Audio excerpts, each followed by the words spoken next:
wabarakatuh. Bismillahirrahmanirrahim. Alhamdulillahi rabbil alamin.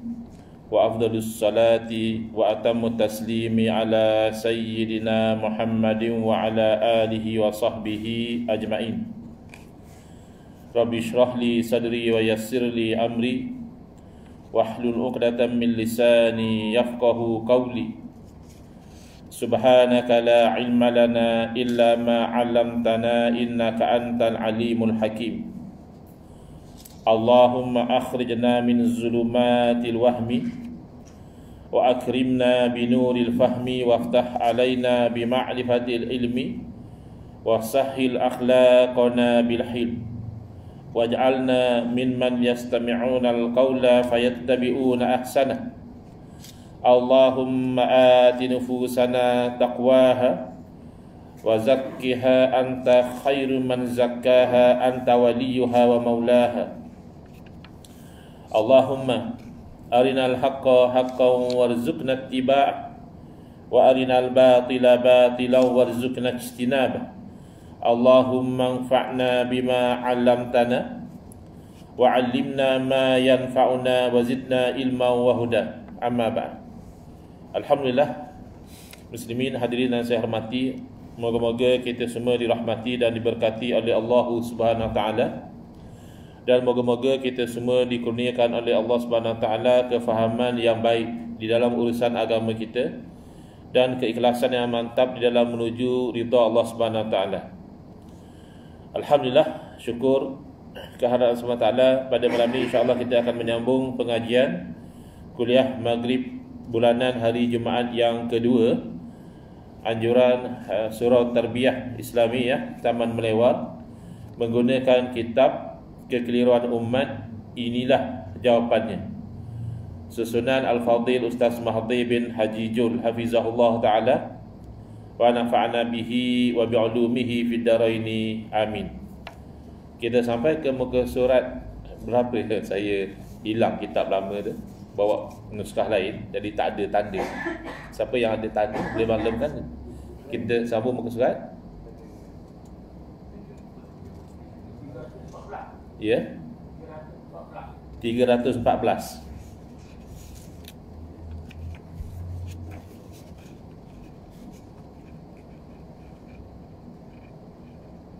Tak banyak delay dah ya. InsyaAllah lah, lama tak lama tahun depan mungkin habis. Tinggal sebulan lagi nak tahun depan.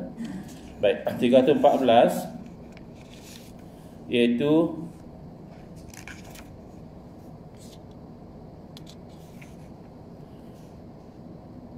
mungkin kita undur sikit lah ya, ke 313, iaitu isu berpegang kepada 4 mazhab ya. Kenapa Ustaz Mahdi masukkan dalam kitab ini? Kerana ada berlaku kekeliruan dalam beberapa peringkat. Ada peringkat yang mendakwa bahawa haram bermazhab. Kalau kita bermazhab, kita ikut mazhab Syafi'i ke, Hanafi ke, Hambali ke, Maliki ke, berdosa kita. Bahkan ada yang sampai ke tahap mengatakan ikut mazhab tu syirik. Kenapa syirik? Kerana Allah Subhanahu Wa Taala memerintahkan kita ikut Quran dan Sunnah. Tiba-tiba kita pergi ikut mazhab, syirik lah. Yang Allah beri kita tak ikut, kita ambil yang manusia punya. Itu peringkat yang paling serius, mengharamkan bermazhab. Yang nombor 2, dia kata tak perlu bermazhab. Kita terus ikut Quran dan Sunnah.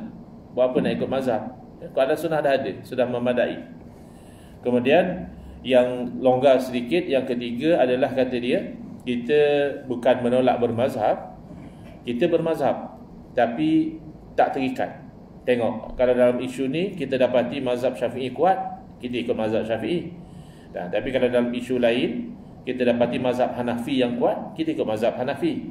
Kita itu bermazhab tapi tak terikat. Tengok mana dalil yang kuat. Jadi ketiga-tiga ini sebenarnya adalah kekeliruan. Kerana apa? Kerana bila dikata kita disuruh ikut Quran dan Sunnah, dia tak perasankah bahawa mazhab itu sebenarnya adalah natijah, produk daripada ikut Quran dan Sunnah. Jadi kalau dikata kita ikut Quran dan Sunnah jangan ikut mazhab, bercanggah. Sebab bila orang ulama pergi pada Quran dan Sunnah, akan berlaku salah satu dari dua kemungkinan. Kemungkinan yang pertama, apabila para ulama pergi pada Quran dan Sunnah, semua ulama memahami dalam isu tertentu dengan kefahaman yang sama.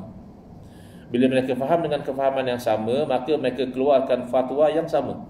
Contoh mudahlah tentang hukum solat fardu, solat 5 waktu. Semua faham sama bahawa solat 5 waktu ni wajib. Maka berlakulah apa yang dinamakan ijma', iaitu kesepakatan para ulama bahawa sembahyang 5 waktu itu hukumnya wajib, ataupun berpuasa pada bulan Ramadan hukumnya wajib. Ini namanya ijma'. Bila telah ijma', maka ia menjadi hujjah yang haram dilanggar. Tak boleh ditinggalkan ijma' itu, kita buat fatwa lain, tak boleh.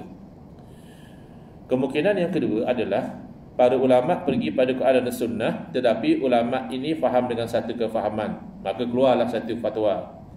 Ulama yang seorang lagi faham dengan kefahaman yang berbeza, lalu keluarlah fatwa yang berbeza. Inilah yang dikenali sebagai khilaf, ya. Maka dalam isu yang khilaf, yang tidak ijma', setiap dari satu pandangan itulah yang dinamakan mazhab. Jadi kalau kata ikut Quran dan Sunnah yang ikut mazhab, mana kamu macam bercanggah. Kamu suruh ikut Quran dan Sunnah. Mazhab itu produk daripada ikut Quran dan Sunnah. Tiba-tiba kamu kata jangan ikut mazhab. Contoh yang saya pernah beri dahulu, mungkin tuan-tuan masih ingat, bagaimana dalam satu ayat Al-Quran sahaja menyebabkan berlakunya ijma', dalam masa yang sama juga berlakunya mazhab, iaitu dalam isu iddah perempuan yang kena cerai oleh suami, lama mana dia perlu beriddah. Jadi bila para ulama rujuk pada Quran dan Sunnah, rupanya ayat Quran telah menyebut tentang isu ini dengan jelas. Allah berfirman, wal mutallaqatu yatarabbasna bi anfusihinna thalathata quru. Orang-orang perempuan yang diceraikan oleh suami, hendaklah mereka itu beriddah selama 3 quru. Maka berlaku ijma' di situ. Berlaku kesepakatan bahawa iddah perempuan yang merdeka, yang bukan hamba, adalah 3 quru. Tidak ada ulama' yang kata 2 dah habis, atau ada ulama' kata 4 baru habis, ya, tak ada. Semua kata 3. Itu namanya ijma'. Tetapi kalimah quru itu sendiri adalah perkataan plural jamak kepada qur'un. Qur'un ini dalam bahasa Arab dipanggil kalimah mushtarakah. Kalimah satu perkataan yang dikongsi makna oleh lebih pada satu makna. Dalam bahasa Melayu pun ada, ya. Saya selalu bagi contoh, misalnya perkataan kaki. Kaki yang biasa kita faham adalah anggota kita lah, anggota kaki. Kenapa tak datang hari sakit kaki, ya. Tapi kalau digunakan dalam konteks yang berbeza, ya, misalnya pergi ke kedai tekstil, lalu minta dengan penjual tu, saya nak kain 10 kaki. Itu dah lain makna kaki dia, kan. Ataupun orang cakap, korang dengar lah, dia orang cakap macam-macam, janji semua yang bagus-bagus, ya. Tapi ini semua kaki kelentong. Tu lain pula. Jadi kaki yang pertama berbeza dengan kaki yang kedua, berbeza dengan kaki yang ketiga. Ini namanya kalimah mushtarakah, ya. Perkataan yang dikongsi makna. Jadi Qur'an ini dikongsi makna oleh 2. Satu, quru maknanya haid. Orang Arab gunakan kalimah Qur'an untuk memaknakan haid. Dan orang Arab juga menggunakan kalimah Qur'an untuk bermakna suci daripada haid. Jadi haid pun dipanggil quru, suci pun dipanggil quru. Jadi oleh kerana kalimah ini ada 2 makna, maka timbullah persoalan dalam fikiran para alim ulama, yang dimaksudkan dalam ayat iddah ini sebenarnya adakah 3 kali haid ataupun 3 kali suci. So ada beza. 3 kali haid dia pendek sikit, tapi kalau 3 kali suci dia panjang, kerana suci ini di antara 2 haid. Jadi akhirnya para ulama terpaksa merujuk kepada ayat-ayat Al-Quran yang lain, ya, yang ada kaitan dengan isu ini. Dan para ulama juga terpaksa merujuk kepada hadis-hadis Nabi SAW, kerana salah satu fungsi hadis adalah menerangkan makna ayat-ayat Al-Quran. Dan yang ketiga, para ulama juga terpaksa merujuk kepada kaedah bahasa Arab. Saya ingat lagi masa saya buat syariah tahun 5 di UAE, saya ambil law, LLB 4 tahun habis. UAE dia ada satu program dia panggil LLB Syariah. Jadi memadai kita tambah setahun, semua subjek dalam bahasa Arab, ya. Buka kitab-kitab turas, dia ajar kita dapat second degree, mana kita ada double degree. Jadi saya masih ingat pada masa itu diceritakan tentang bagaimana para ulama ni pergi ke tahap melihat kepada apa yang dipanggil adat dan ma'dud. Adat bilangan, ma'dud yang dibilang. Jadi dalam kaedah bahasa Arab, dari segi muannas perempuan ataupun muzakkar lelaki, dia akan terbalik. Maknanya kalau bilangan yang dibilang itu lelaki, maka nombornya itu perempuan. Kalau yang dibilang itu perempuan, yang nombornya itu lelaki. Sebenarnya kadang-kadang bukan perempuan lelaki pun, tapi perkataan bahasa Arab ni dia ada muannas muzakkar, ya. Contohnya rumah, baitun. Jadi baitun tu perkataan yang muzakkar, ya. Tapi kalau misal kata taman, hadiqah, dia ada ta bulat, itu menandakan perempuan. Padahal taman mana ada perempuan lelaki, rumah mana ada perempuan lelaki, kan? Yang ada perempuan lelaki ni manusia dan juga haiwan. Tapi ini kaedah bahasa Arab, dia bagi muzakkar muannas. Jadi dia lihat perkataan kuru itu.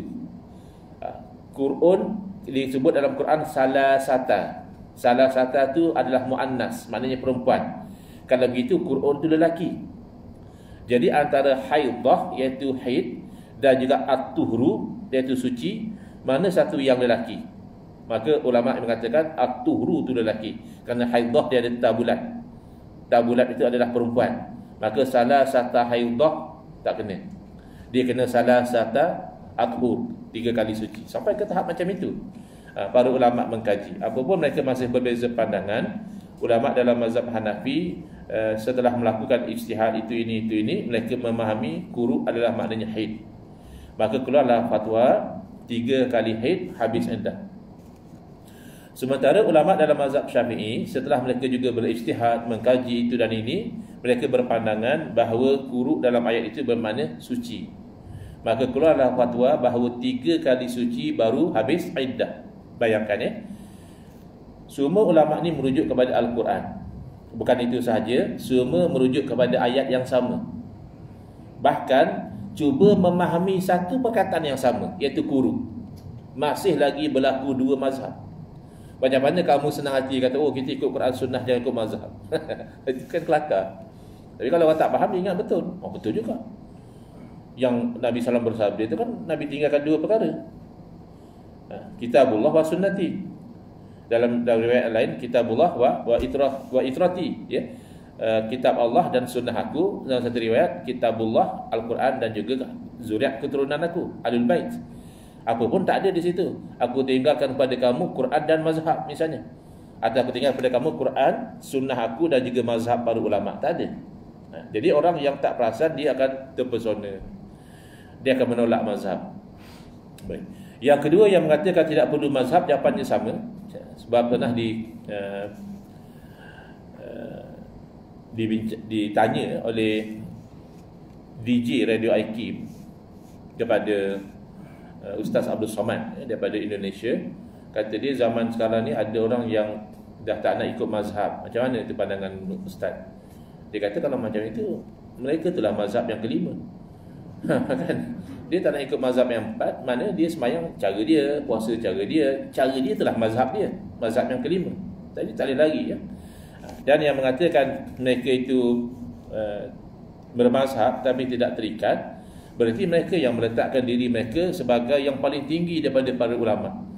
Mana dia akan nilai dalam isu ni, pendapat mana yang paling kuat, yang itu kena ikut. Mana dia yang jadi penilai, mana dia lebih hebat daripada Imam Syafi'i, Imam Malik, Imam Ahmad bin Hanbal, Imam Abu Hanifah. Wah, setakat mana ilmu bahasa Arab dia, setakat mana ilmu tafsir dia, berapa ratus ribu hadis ada dalam dada dia, usul fiqh mahirkah dia, jalan-jalan kias dia tahukah atau tidak. Jadi ini namanya angan-angan. Jadi secara kesimpulan, dalam bab berikut mazhab ini, tak akan mungkin satu orang itu tidak bermazhab. Cuma dia ada 3 pilihan utama.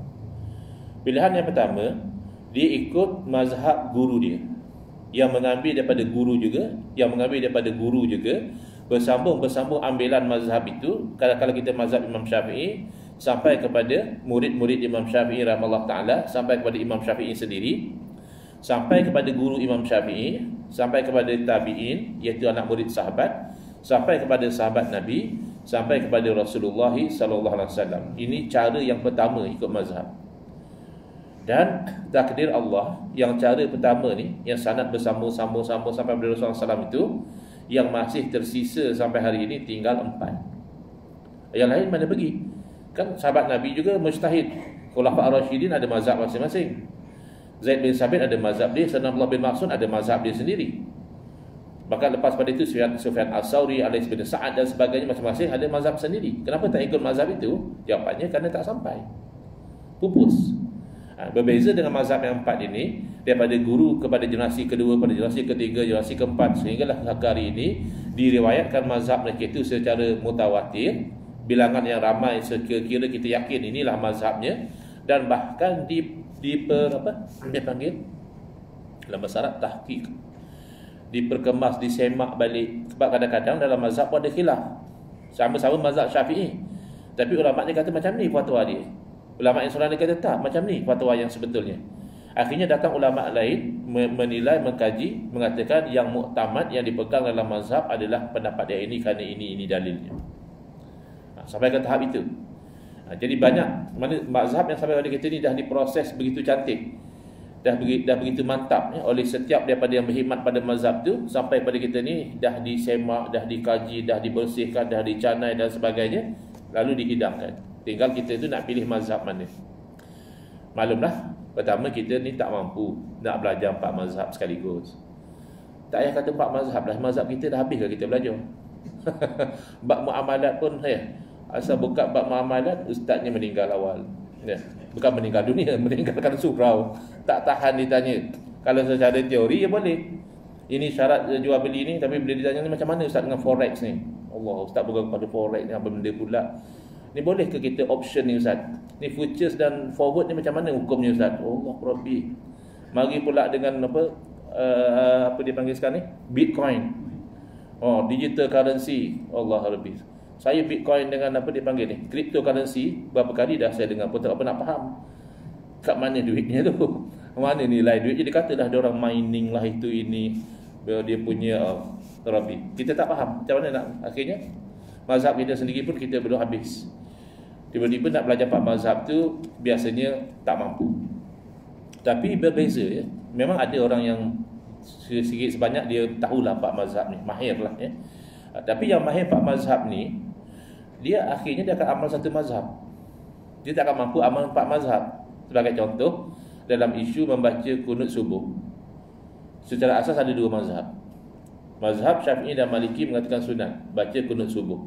Cuma mazhab Maliki baca sebelum rokok, mazhab Syafi'i baca selepas bangun dari rokok.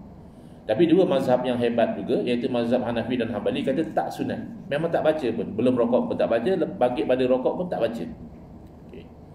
Kita tahu 4 mazhab ni. Habis bila kita sembahyang subuh macam mana? Baca ke tak baca? Itu je lah. Kalau baca, berarti kita beramal dengan mazhab yang berpegang bahawa sunat. Kalau tak baca, berarti kita berpegang dengan mazhab yang kita tak sunat. Tahu 4 mazhab pun amal satu. Berbeza dengan orang zaman sekarang, satu mazhab pun tak tahu nak amal 4. Itu kan angan-angan. Satu mazhab dia pun dia tak mahir, angan-angan dia, saya ni beramal dengan 4 mazhab. Jadi itu pilihan yang pertama, dan itu insya-Allah yang paling selamat ya, kerana sebab-sebab yang kita sebutkan tadi bersambung sanad dan telah dihikmat oleh ribuan para ulama.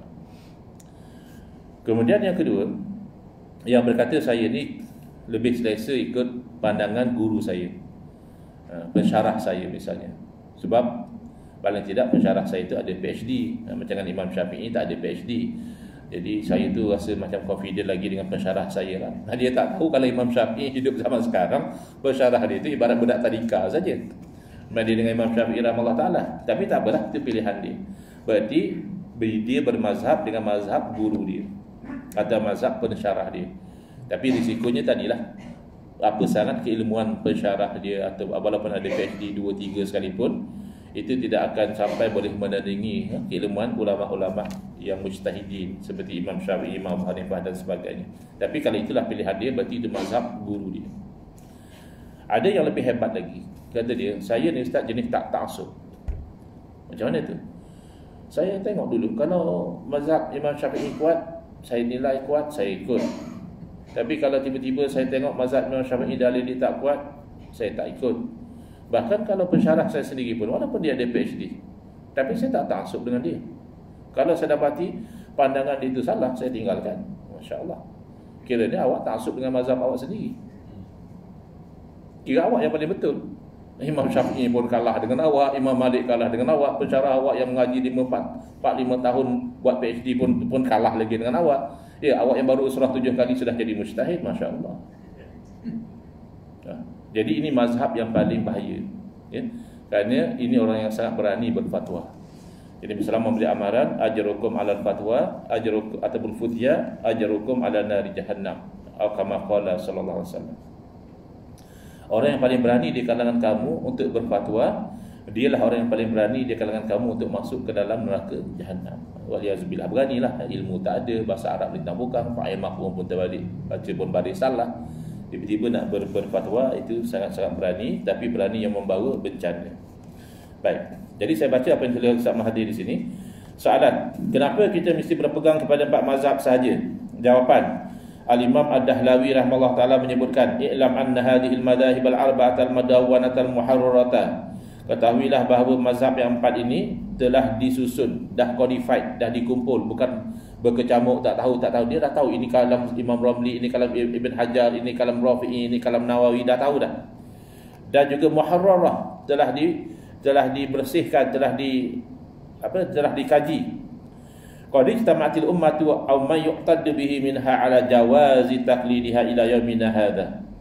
Telah ijma' umat atas kurang-kurangnya yang diambil kira pandangan mereka bahawa harus, boleh, tidak haram bertaklid kepada mazhab yang 4 ini sehingga ke zaman kita sekarang. Wa fi dzalika minal masalih ma la yakhfa. Dan pada bertaklid dengan mazhab yang 4 ini adalah kebaikan-kebaikan yang tidak dapat disembunyikan lagi. La siyama fi hadhil ayyam, lebih-lebih lagi di zaman kita sekarang ini, allati qasrat fiha al-himmamu jiddan, yang mana himmah orang tu nak mengaji, macam mana nak mengaji? Dengan handphone pun berapa banyak dah masa kita habis. Dengan layan Facebook berapa banyak dah masa kita habis. Tu belum dengar ceramah politik lagi. Dia bila masa nak jadi mujtahid? Ya. Jadi himmah tu dah tak ada. Kalau dahulu memang ada ulama-ulama yang seolah-olah dia itu sudah mujtahid. Memang hadis memang ratus ribu dalam dada dia. Ya. Sekarang ni kita yang ustaz ni pun suruh hafal hadis 40 pun kurang semangat kita. 40 je bukan ratus ribu. Pun kita kurang semangat nak hafal. Paling-paling innamal a'malu binniyat wa innamal likulli imrin ma nawa. Dia pusing hadis yang pertama. Ya. Jadi makanya perlu kepada ikut mazhab ini, kerana ini hasil daripada orang-orang yang sangat alim. Wa asyrabatin nufusul hawa, dan diri setiap orang tu bergelumang dengan hawa nafsu. Jadi fatwa tu bukan lagi kerana ilmu. Ada orang share, kawan share video terbaru lah kot, sebab yang di hari lepas tak ada lagi. Bukan nak kita nak politik dalam surau tak, tapi sampai dia kata siapa undi parti ni masuk neraka. Innalillahi wa inna ilaihi raji'un. Jangan kerana awak sokong satu-satu parti awak berfatwa sesuka hati macam itu. Dia bukan black and white politik ni, ya? Because ramai orang nak kebaikan, ya. Jarang kita jumpa orang aku undi parti ni sebab nak bagi negara jahanam. Itu jarang kita jumpa. Ramai-ramai yang undi parti mana pun dia anggap untuk membawa Malaysia keluar daripada kemelut, supaya ekonomi makin meningkat, supaya harga barang stabil, supaya ini rasuah dapat dihapuskan. Semua kan itu. Tapi yang ni percaya yang orang ni. Yang ni dia kata ini tak boleh harap. Dah banyak tahun dah bagi peluang, tak boleh harap. Yang ni kata sama juga, yang ni pun sembang je dah. Cuba bagi tengok tu hari sekejap dah nak lingkup. Jadi macam-macam lah masing-masing punya penilaian. Tidaklah sampai dengan jazam orang tu kata kalau undi parti ni masuk neraka, itu maknanya berfatwa ikut nafsu. Ini nafsu. Kemudian wa'ajaba kulli dhi ra'yin bi ra'yihi, dan setiap yang berpandangan tu rasa pandangan dia saja yang betul. Berbeza dengan ulama dahulu, sikap mereka adalah ra'yuna huwa shawab yahtamilul khata. Pandangan kita itu pandangan yang betul. Kalau tak betul, ya kena tinggal. Tapi boleh jadi salah lah. Macam itu. Wa ra'yul akharin huwal khata. Tapi pandangan orang lain yang tak sama dengan kita itu, pandangan mereka tak betul. Sebab kalau pandangan mereka betul, wajib kita ikut. Tapi yahtamilul shawab, boleh jadi mereka yang betul. Kan lain. Lain kalau kita sekarang, aku je yang betul, orang lain yang lawan aku semua tak betul. Jadi oleh kerana itu, lebih-lebih lagi lah ketara kepentingan orang itu bertaklid kepada mazhab yang 4 tadi, yang dikaji secara ilmiah, jauh daripada hawa nafsu dan merasakan hanya diri yang betul. Pertemuan Nahdlatul Ulama Indonesia kali pertama mengeluarkan fatwa tentang perkara ini pada tahun 1926. Soalan: wajibkah bagi umat Islam mengikuti salah satu dari 4 mazhab? Jawapan: pada masa sekarang wajib bagi umat Islam mengikuti salah satu daripada 4 mazhab yang tersyhur dan mazhabnya telah dikodifikasikan. Mudawwar maknanya telah dibukukan. Kenapa wajib? Kerana yang wajib asalnya bukan ikut mazhab. Yang wajib asalnya ikut Quran dan Sunnah. Tapi bila kita tidak mampu memahami Quran dan Sunnah itu, maka bertaklid kepada mazhab adalah jalan terbaik. Untuk mengikut Quran dan Sunnah, maka ia menjadi wajib. Kakak, apa jalan kita? Kita semayang ni pun, kita kali sendiri mana hadis kita angkat tangan macam itu. Bahkan kadang-kadang kalau kita tanya apa dalil wajib baca Fatihah, taklah. Ya, kita tahu dia rukun lah, kita belajar rukun sembahyang 13 perkara, antara baca Fatihah. Apa dalil? Wallahu a'lam. Apa dalil pula mazhab ni kata tak boleh baca bismillah pun sah, mazhab lain kata kalau tak baca bismillah tak sah. Kecuali kita bergelombang dengan ilmu, mungkinlah kita tahu ini masalah khilaf, ini dalilnya, ini dalil pun tahu, bukan berarti kita mahir. Jadi soalan, mengapa wajib mengikuti salah satu 4 mazhab padahal 4 mazhab itu mengambil pada Quran dan hadis? Jawapan: kewajiban umat Islam untuk mengikuti salah satu 4 mazhab itu kerana dikhawatirkan mencampurkan hak dan batil atau tergelincir dalam kesalahan atau mengambil yang mudah saja. Ya, yang jadi imam paling nak mudah, dia ikut Quran juga. Apa dia? Tak payah sembahyang. Macam tu pun dah mudah sangat, tak payah sembahyang. Wawailul lil musalli, maka neraka wil lah bagi orang yang sembahyang. Lepas tu aku tak sembahyang. Tapi kita kata yang tu alladzina hum an salatihim sahun. Kalau dia tu lah, aku ni memang lalai sembahyang, tak pernah khusyuk. Aku ni memang lalai, dia kata. Sahun tu kan lalai. Jadi buat apa aku sembahyang kalau memang masuk neraka? Padahal alladzina hum an salatihim sahun adalah orang yang tak sembahyang. Dia tak sama dengan fi salatihim. An salatihim makna dia ni lalai sehingga tak sembahyang, sibuk dengan urusan tu saja, lalai tak sembahyang. Kalau lalai dalam sembahyang akan sebut fi salatihim. An dengan fi pun dia tak nak beza, dia pun keluar fatwa tak payah sembahyang lah kalau tak khusyuk. Jahanam. Baik, bertaklid tetapi anti kepada taklid. Ini debat Di bawah tajuk bertaklid tapi anti pada taklid, Syekh Dr. Abdul Malik bin Abdul Rahman As-Sa'di rahimahullah ta'ala, ulama besar dari Iraq, ulama kontemporari lah, ulama sezaman, menulis tentang dialognya dengan seorang pemuda yang anti kepada taklid. Orang-orang muda ni yang berasa semangat kan. Kalau kita tengok orang belajar silat pun, yang baru belajar tu lah yang tak boleh pintu tertutup, bang, terus buka langkah. Yang tu gurunya nak relax je. Yang dia baru belajar selangkah dua ni kan, bang, terus buka langkah, nak abah lah kata dia belajar silat. Kata orang tak tahulah. Yang tok guru tu memang dah tahu dia tok guru silat. Mereka dia relax kan. Jadi pemuda ni semangat, dia tak mahu ikut mazhab, tak boleh taklid kata dia. Jadi Syekh Sa'di, SS ni Syekh Sa'di, dia ialah pemuda. Bagaimana kamu belajar solat? Dia kata melalui seseorang yang mengajarkan kepada saya. Jadi kata dia, adakah dia Quran atau hadis? Tak, dia pun mengaku kalau dia solat tu sebab ada orang ajar dia solat macam itu. Bukan dia pergi gali pada Quran bab keluar cara solat, gali daripada hadis, tidak juga. Tapi dia anti taklid. Lalu Syekh Sa'di bertanya, bukankah ini juga taklid kepada seseorang yang mengajarkan kamu solat? Jadi pemuda ini menjawab, saya cuma membaca sebuah buku karangan seorang ulama pada zaman kini yang membahaskan tentang solat. Dia kata saya bukan taklid, saya baca buku. Jadi kata Syekh Sa'di, itu juga taklid lah. Kamu baca buku, kamu pun ikut. Kamu taklid melalui pembacaan. Samalah taklid lah tu. Lalu pemuda itu berkata, tak boleh. Taklid tu bid'ah. Oh, bid'ah lah. Jadi saya tanya, kenapa? Jadi pemuda itu berkata, kerana tak pernah dilakukan oleh Rasulullah. Rasulullah tak ada pun taklid mazhab. Macam pernah dengar ayat macam ni. Tapi lain sikit lah. Dia kata dia, Rasulullah tu sembahyang ikut mazhab mana. Tu ada lah. Irah-irah dah tu. Ada pula tanya Rasulullah ikut mazhab mana. Rasulullah sembahyang ikut wahyu lah. Kita jangan ikut Rasulullah tu jadi mazhab. Sebab ulama' ni faham macam ni, ulama' ni faham macam tu. Jadi kata dia bid'ah sebab Nabi tak pernah buat dan para sahabat tak pernah buat, bahkan tidak pernah diperintah oleh syariat sebelum ini.